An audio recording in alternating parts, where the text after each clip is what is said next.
पुण्यात भिंतीला हिरवा रंग देत फुलांची चादर चढवलेल्या जागे मेधा कुलकर्णींनी भगवा रंग दिला। भिंतीला हिरवा रंग देणारा मूळ जागेचा मालक असल्याची माहिती। भीड हत्येतील फरार आरोपींची संपत्ती जप्त करा, मुख्यमंत्री फडणवीसांचे सीआयडीचे अतिरिक्त महासंचालक गुराडेंना आदेश। बंदूक सोबत ज्यांचे फोटो आहेत त्या सर्वांचे परवाने रद्द करा, मुख्यमंत्री फडणवीसांचे भीड पोलीस अधीक्षकांना आदेश। धनुभाऊ तुमची निवडणूक बोगस मतांवरची सुरेश धस यांचा निशाणा, तर भीडमध्ये गोलीमार भेजे में ढिशकावची भाषा चालते, धस यांचा आरोप। संतोष देशमुख प्रकरणाशी संबंध नसल्यानं धनंजय मुंडेंनी राजीनामा देण्याचा काही संबंध नाही, कायदा मोडेल त्याच्यावर कारवाई होणार, हसन मुश्रीफ यांची प्रतिक्रिया। धनंजय मुंडेंचा राजीनामा घ्या, वाल्मिक कराडचं 302 मध्ये नाव टाका आणि अटक करा, बीडमधील आक्रोश मोर्चातून आमदार संदीप क्षीरसागरांची मागणी।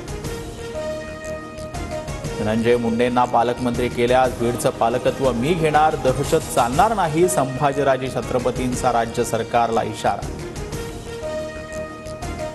3 फरार आरोपींचा मर्डर होऊन बॉड्या सापडल्याचा दमानियांचा फोन। कर्नाटकाच्या बॉर्डरवरती मर्डर झाल्याचं फोनवरील व्यक्तीनं सांगितल्याचा दमानियांचा खळबळजनक दावा। 3 डेड बॉडी सापडल्या, पण काही खात्रीलायक माहिती नाही, अजून आपण ओपन नाही करायचं। आमच्याकडे मर्डर झाल्याची अधिकृत माहिती नाही, दमानियांच्या दाव्यावर बीडचे पोलीस अधीक्षक नवनीत कावत यांची प्रतिक्रिया। सुरेश धस यांचा निषेध, त्यांनी जाहीर माफी मागावी, उद्या मुख्यमंत्र्यांना निवेदन देणार, सुरेश धस यांच्यावर बोलताना प्राजक्ता माळी भाऊक। मी माफी मागणार नाही, त्यांनी माझा निषेध केला असेल तर निषेध म्हणून आजपासून हास्यजत्रा पाहणं बंद, सुरेश धस यांची प्रतिक्रिया।